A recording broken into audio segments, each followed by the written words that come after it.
Hello guys, welcome back to the channel. In today's video, I'm going to show you a new NPC in Grow a Garden 2.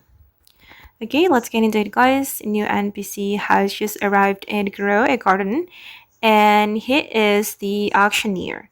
When you go to the shop, you will see some items. There are the prop item and then the gear item and also seed. And let me show you the information about auctioneer.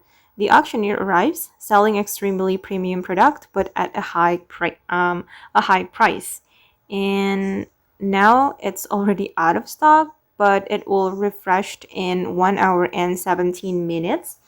And for before it's out of stock, there were teleporter crate and then super watering can and also this Hypnobloom. This is a new seed in Growy Garden.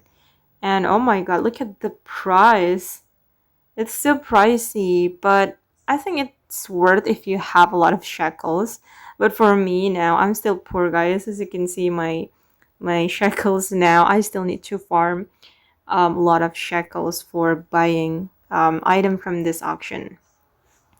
Okay guys, and that's all about new auctioneer NPC in Grey Garden 2. I hope this video will be useful for you. Thank you so much for watching and bye!